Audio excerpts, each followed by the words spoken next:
to move it, move it. I like to move it, move it.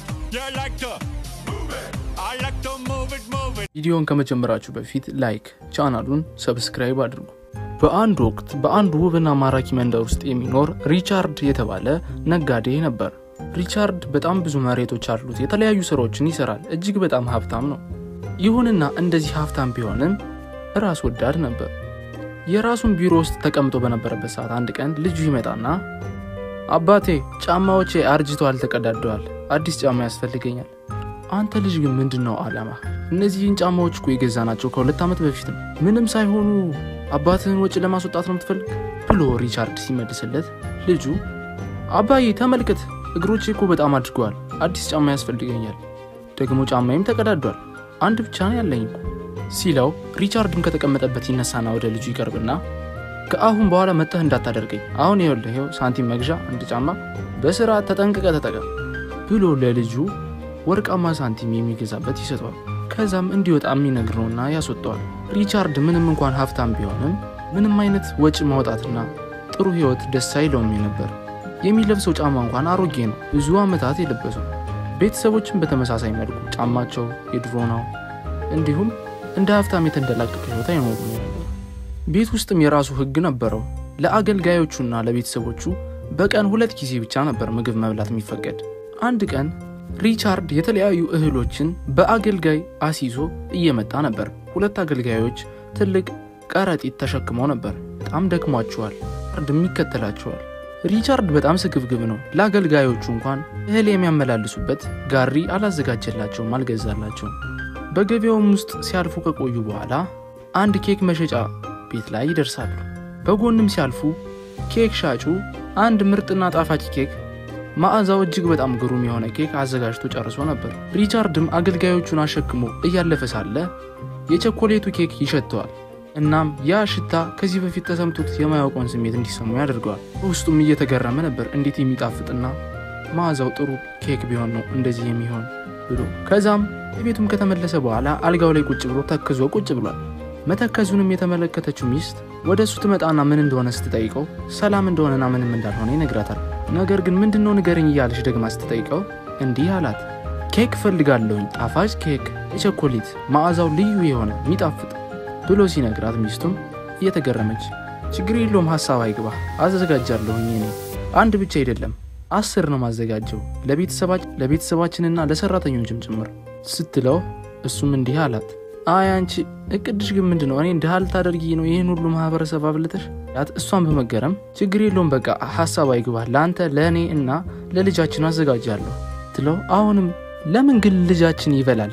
ማለቴ ያው ህፃን ስለሆነ ጥርሱን ያማዋል፣ የጥርስ ጉዳት ያደርስበታል ብሎ ሲመልስላት ሚስቱም እሺ በቃ ሐሳብ አይግባ፣ ለኔና ላንተ ብቻ አዘጋጃለሁ ብላ ስትመልስለት ባሏም እንዲህ አላት፣ አይ አንቺም ኬክ መብላት አማረሽ? እኔ ስላልኩ ነው ይላውን ያማረሽ መብላት ወይ አንቺ ነገር ሲላት ሚስቱም እየተገረመችም ቢሆን በባሏ ስግብግብነት ሐሳብ አይግባ በቃ ላንተ ብቻ አዘጋጅልሃለሁ ስትለው ባሏም አሁን በቃ ሂጅ ቶሎ አዘጋጅልኝ፣ አለበለዚያ በረሃብ የመሞት ነው የሚሆን፣ በጣም ነው ኬክ መብላት ያማረኝ።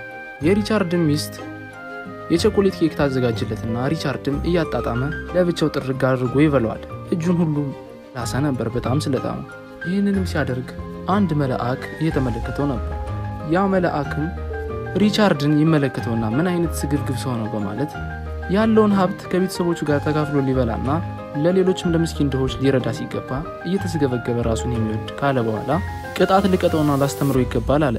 በቀጣይ ቀንም ሪቻርድ ወደ ስራ ይሄዳል። ሪቻርድም ወደ ስራ ሲሄድ ያ መልአክ ወደ ሪቻርድነት ይቀየራል። ሙሉ ገጽታውም ተመሳሳይ ነበር። ሪቻርድንም ስለሆነ ወደ ውስጥ ይገባና ሁሉ አገልጋዮቹን ይጠራል። ሁሉንም አገልጋዮችን ከሰበሰበ በኋላም ሪቻርድን የሚመስለው መልአክም እንዲህ ይላል፣ እኔ ዛሬ አንድ መልአክ ተገልጾልኝ ይህን ሀብትና ንብረት ካላካፈልኩኝ ዛሬ ማታ እንደምሞት ነግሮኛል። ለሁሉም ለመንደሩ ነዋሪዎች ንገሩ፣ ያለኝን ሀብት ንብረት በሙሉ ወርቆችን፣ ሁሉን ጌጣጌጦች፣ ገንዘቤን ሁሉም መውሰድ እንደሚችል ዛሬ ብቻ ክፍት ይሆናል የኔ ሀብት። ወደ ቤቴም ወደ ሀብቴም በመምጣት ማንኛውም ሰው የፈለገውን ነገር መውሰድ ይችላል።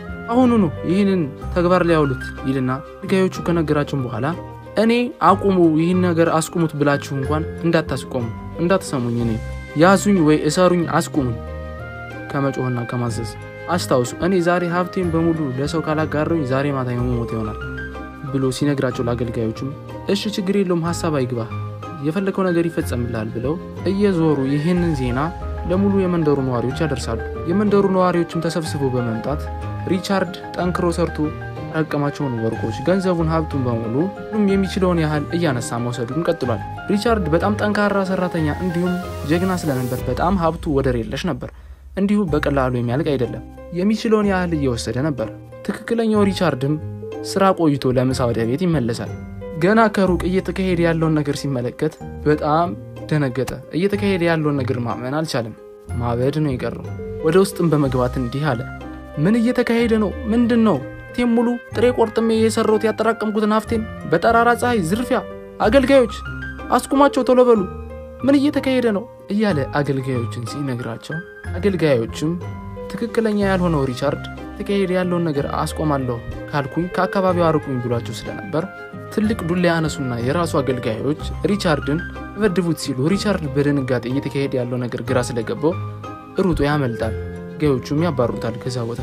ምስኪኑ ሪቻርድን በጣም ያሳዝን ነበር። በገዛ ቤቱ አገልጋዮች እያባረሩ ሲሰዱት ሪቻርድም ያለው አማራጭ ወደ ግዛቱ ንጉስ ሄዶ ቅሬታውን ማመልከት ነበር። በግዛቱ ንጉስም ይሄድና ጌታዬ ሙሉ መንደሩ ከኔ ሀብት እየዘረፈ ይገኛል በጠራራ ፀሐይ ሲለው ንጉሱም ነገር ግን አንተ እኮ ነህ ሀብቴንና ተካፈሉኝ ዛሬ ማታ ሞታለሁ ብለህ መግለጫ የሰጠው ብሎ ይነግረዋል። በዚህም ሰዓት ሪቻርድ እየተገረመ እኔ ቀኑ ሙሉ እየተይ ስራውን ያሳለፍኩኝ እና ለምሳ ስመለስ ነው የሁሉ ነገር እየተካሄደ ያለው ሲለው መልአኩ ወደ ሪቻርድነት የተቀየረው ይመጣል። ከዛም ሁለት ሪቻርዶች ንጉሱ ፊት ለፊት ይቆማሉ። ንጉሱም አንተ ግን ትክክለኛው ሪቻርድ ነህ ብሎ ይጠይቃል። ትክክለኛው ሪቻርድም እሱን የሚመስል ሰው ፊት ለፊቱ ቆሞ ሲያይ ማን ነው ይሄ አጭበርባሪ ነው ሌባ! ንጉሱም ግራ እየተጋባ ትክክለኛው እንደሆነ ለመምረጥ ይከብዳል ይለዋል። ነገር ግን መምረጥ እንኳን ግዴታ ቢሆንበት ምስኪኑንና ሀብቱን ለሰው ማካፈል የሚፈልገውን ሪቻርድን እንደሚመርጥ ስግብግቡን ሪቻርድ እንደማይመርጥ ይነግረዋል። ትክክለኛው ሪቻርድም እንዲህ አለው እና ንጉስ ሆይ ወደ እስር ቤት ሊወረውረኝ ነው እኔን እያለ ንጉሱን ሲጠይቀው ትክክለኛው ሪቻርድ ግራ ገብቶትና ድክም ብሎት አቅቶት ነበር።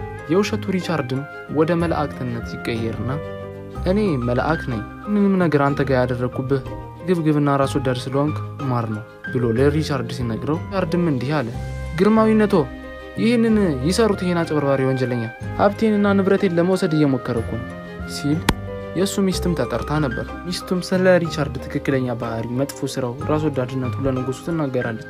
እንዲሁም ሊያስተካክል እንደሚገባ ትነግረዋለች። ንጉሱም ለሪቻርድ እንደዚህ አለው ጠንካራ ሰራተኝነቱ ጥሩ እንደሆነ ነገር ግን ራስ ወዳድነቱ እንዲሁም ቤተሰቡና አገልጋዮቹን መጨቆኑ ብልጠቱን እንደሚጎዳው መጥፎ እንደሆነ አሁን ንጉሱ እሱን ቢያስረው ደከመለት የለፋለት ህይወቱ እስር ቤት እንደሚሆን ሲነግረው ሪቻርድም እንደዚህ አለ በጣም ይቅርታ ግርማዊነቶ አሁን ድድብናዬንና ጅልነቴን ተረድቻለሁ ሲለው ንጉሱም አሁን አንድ እድል እሰጥሃለሁ ራስን አስተካክለህ ጥሩ ህይወት እንድትኖር የመጨረሻ እድል ነው አለበለዚያ የምትታሰርና ነገር የምታጣ ይሆናል ይለዋል። ከዛም በኋላ ሪቻርድም እንደሚስተካከል ቃል ይገባል። ሪቻርድም ቃሉን አክባሪ ሰው ነው።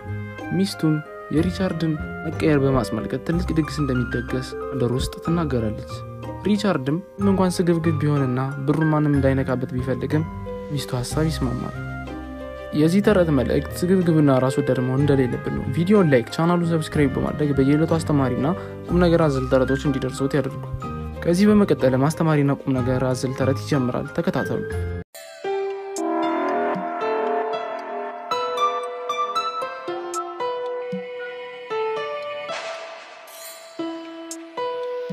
ቪዲዮን ከመጀመራችሁ በፊት ላይክ፣ ቻናሉን ሰብስክራይብ አድርጉ።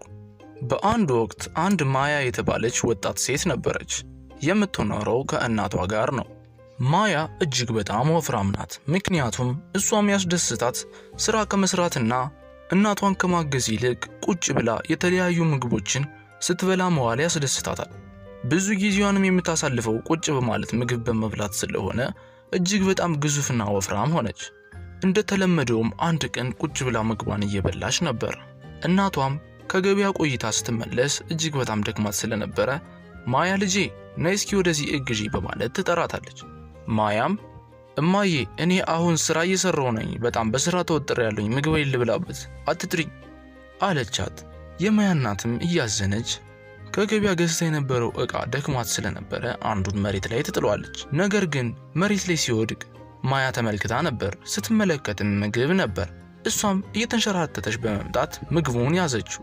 እናም ኢንጆሪም ስለነበር ኢንጆሪውንም እያወጣች መብላቷን ጀመረች። እናቷም እጅግ በጣም ተናደደች። በልጇም በጣም እያዘነች ነው። ጆሮዋን ያዘችና ቆነጠጠቻት። የማያ እናት እጅግ በጣም ግራ ገብቷታል። ምክንያቱም ልጇ ቤት ተቀምጣ እየበላች ስለሆነ የምትውል በጣም ወፍራሙን አባታለች።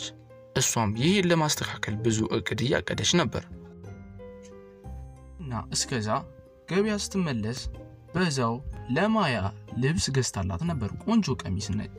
እናም ማያ እንድትለካው ነግራት ማያ ቀሚሱን አይታ ራሷን ስትመለከት በጣም አዘነች። ምክንያቱም ከበፊቱ ሰውነቷ እጅግ በጣም ወፍራለች። እናም ቀሚሱም አይሆናትም። እሷም አዝና በመመለስ ጠረጴዛው ላይ ቁጭ ብላ ስትመለከት የታሸገ ኩኪስ ነበር። እሷም ኩኪሱን ለመብላት እጇን ስትሰድ እናቷ እየሮጠች መጣችና እረፊ አትበይ አንቺ ልጅ፣ እንደዚህ በጣም እየወፈርሽ ምግብ መቀነስ አለብሽ። እማዬ ትንሽ ብቻ ትንሽ ልብላ፣ በቃ አቁሚ ያልኩሽ አንቺ ልጅ፣ መነግርሽን ስሚ፣ እኔ እናትሽ ነኝ። ያገኘሽውን ምግብ መብላት ማታቆሚ ከሆነ ወፍረትሽ የሚቀንስ አይሆንም፣ ይበልጥ ትወፍሪያለሽ። ይሄ ደግሞ ለበሽታ ይዳርግሻል፣ ጤናማም የምትሆኝ አይሆንም። ደግሞ ሳይሽ የምግብ ሱስ ይዞሻል፣ ለዛ ነው እንደዚህ የሚያደርግሽ አለቻትና እናቷ ግራ ገባት። ምክንያቱም ልጇ እጅግ በጣም በተሳሳተ መንገድ እየሄደችባት ነው።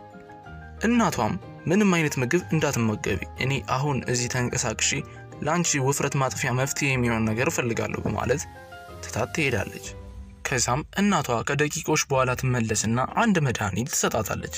ይህንን ሂደሽ ዋጩ፣ ለጊዜው ይህንን ከዋጥሹ አስማተኛና ለየት ያለ ኃይል ስላለው ሰዎች አንቺን ሲመለከቱሽ ቀጭን ሆነሽ እንደ ድሮ ገጽታሽ ትታያቸዋለች በማለት ትነግራታለች። እሷም ወደ መስኮት በመሄድ ራሷን እየተመለከተች አስማተኛውን መድኃኒት ስትጠቀመው ወደ በፊት አቋሟ ወደ ቀጭንነት ትቀየራለች።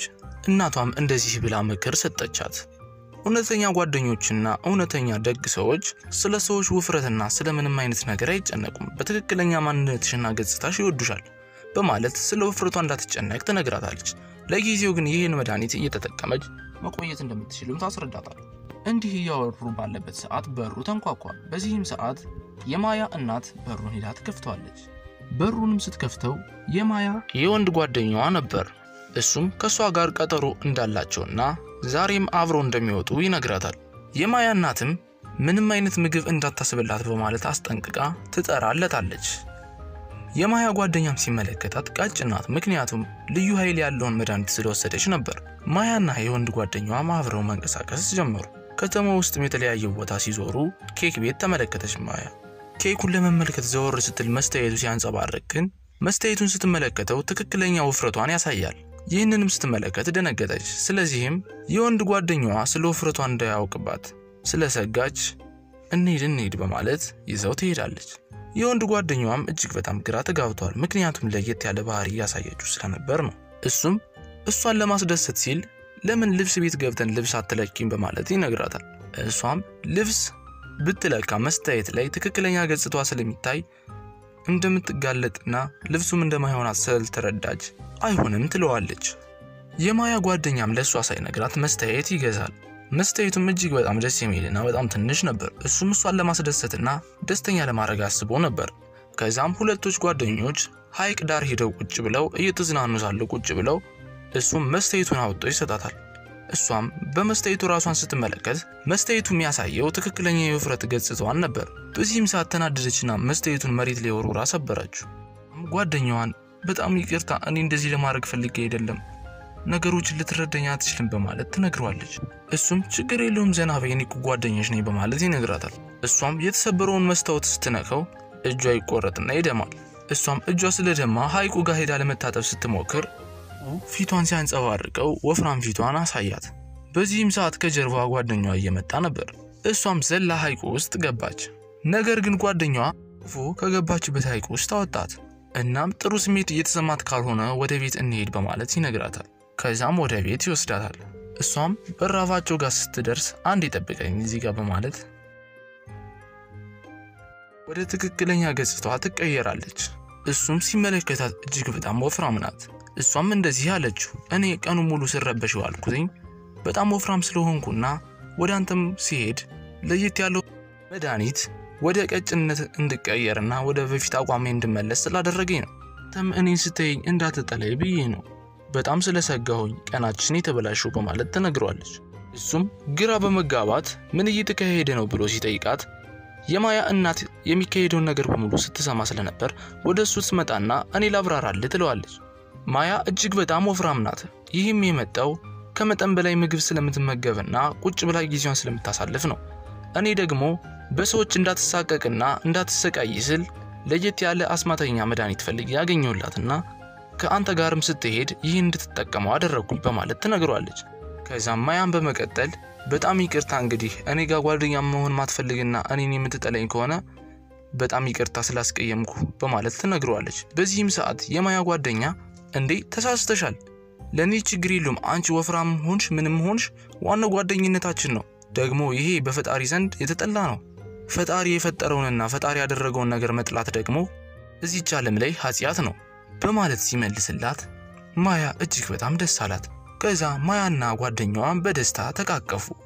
የማያ እናትም አንተ በጣም አስተዋይና ደግ ነህ እንዲሁም ብልህ፣ ልጄን ደግሞ አሁን ስፖርት እያሰራሁና እየተንከባከብኩኝ ወደ በፊት አቋሟ እንድትመለስ አደርጋታለሁ ካለች በኋላ ሶስቶችም በደስታ ሲሳሳቁ ታሪኩ ያበቃል።